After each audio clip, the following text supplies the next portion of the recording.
Welcome back to Joe Stunner Boxing. You know, you gotta love it, this small hall stuff. Sometimes you get a 6 rounder or an 8 rounder, and you just think, I'm looking forward to that. I don't really know why. It's low level stuff, but it could be a good fight. And there was one such example with Michael Hennessey Jr., who clearly was being groomed by Sky to be quite a prospect, a bit of a star. He's only 23. Obviously, the son of Michael Hennessey Sr., who's a promoter, who's connected to Sky. And he was going to fight Harley Benn, and then Harley Benn dropped out. Ben's got a name and nothing else. And there was lots of bad blood there. So what did they bring in? They brought in Joe Laws at about 12 days' notice. Laws has quite a glossy record. He came in with 13 wins, 2 defeats. One of those was by stoppage. And Laws is a big... He's from, I think he's Geordie from Tyne and Wear or whatever. He came in very emotional. Don't want to sound unkind, but he ain't going to be mistaken for an academic, you know what I mean? But he's got lots of passion, wears his heart on his sleeve. And he was like, yeah, I'll fight him. And Hennessey is a middleweight. Laws, I think, is probably a 154-pounder. But he thought, yeah, I'll have a go. No, I'm coming to bring it. He said during the press conference, I'm coming to bring it. I don't know what I'm coming to bring, but I'm coming to bring it, and I'm coming to bring plenty of it. And he did, because Joe Laws came in, defeated Michael Hennessey Jr. 77-75 in an 8 rounder, and I couldn't be happier for the kid, because he's 29 now, Joe Laws, and back in 2020 when he was being groomed as a prospect and had a fat mouth on him. People were delighted to see him get chinned in 3 rounds by Ryland Charlton. He then had a few comeback wins against lower level guys. He got outpointed over 6 in 2022 by a journeyman who had, I think, 4 wins in about 37 fights. He then had a real bad scare in the first round of a 4 rounder against another journeyman who came in with about, 48, 50 fights and probably about 6 wins out of all of that lot, but did win that fight, and that was December 2022, and this is his first fight since, and he got this opportunity to fight Michael Hennessey Jr. and to upset the apple cart, and he did just that. And he's like I say, he's a very emotional kid. He admitted afterwards, I thought it could have been a draw. I came in unfit, but give me an 8-week camp and I will show you some real fighting.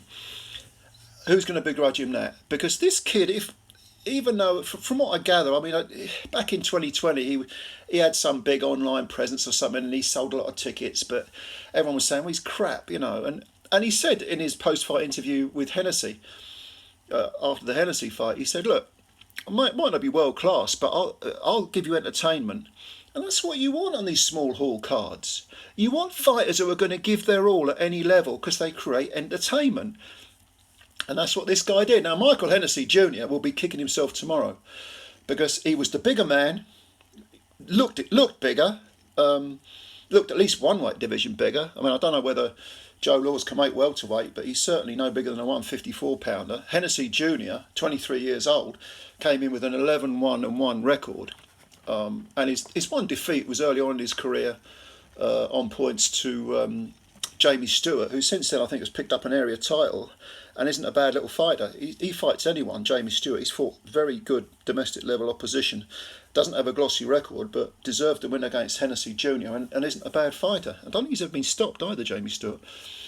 But he's going to kick himself, Hennessey Jr., over this one, because there were huge periods of every one of these 8 rounds, where Joe Laws didn't do anything because he didn't have the energy. He would fight absolutely in bursts. And when he wasn't doing anything, what was Hennessey Jr. doing? Virtually nothing. There was some prodding and poking jabs, pity-pat, hands low. Occasionally, very occasionally, he'd put it on Laws, but those periods were less than Laws, the guy who would come in overweight and undertrained.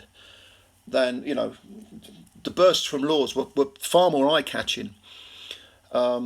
And the only round where I thought Hennessey Jr. really did what he should have been doing all throughout the 8 rounds was the last round, where he really was coming forward, landing combinations, and looking aggressive. The rest of the fight, it was bizarre. He was hardly doing a thing. And Bradley Skeet in the corner wasn't nearly as nearly as vocal as he should have been with Hennessy. You should have been telling him, get your skates on, you're going to lose this fight, definitely. He just gave it away, Hennessy. He just wasn't aggressive, he wasn't doing anything. What he was doing was, for almost 90% of his work, was almost disinterested. And if ever there was an example of one fighter, wanting it more than the other, it was Joe Laws. So I say, big up Joe Laws, came in late, smaller man, unfit, overweight, wanted it more, gave it to the guy who supposedly has the better skills, although my goodness he didn't show them, and picked up a great win. And he's 29 now. So yeah, I mean, God knows Ben Shalom and Sky are looking for cult figures, to fill out these small hall cards. This is the third York Hall. This was over at York Hall. This is the third York Hall card they've had, Sky and Shalom, I think this year. So if they're going to make that their second home, at least fill it with entertainers. And Joe Laws might well be one such person. So, well done, Joe Laws. Michael Hennessey Jr. needs to have a good look in the mirror and decide, does he want to be a fighter? Does he want to be a boxer? You don't get anything given to you in this game. He's got to work for it, work damn hard. And he was not working hard enough during, that 24 minutes of fighting. He just wasn't. He probably worked hard for about a minute and a half of those 24 minutes. It's not good enough. But yeah, well done to Joe Laws. So this was on the undercard of, like I say, the York Hall show. Headlining was MICHAEL Lawal and Isaac Chamberlain for the British and Commonwealth cruiserweight titles. But this was an entertaining little fight. Go and have a look at it if you can see it, if you can find it. I watched it by other means, as they say. Anyway, comments below if you got any. Subscribe to the channel if you're new. Hit the like button and spread the word about Joe Stunner Boxing. Much appreciated as always. I'll read your comments and answer them. And bye for now.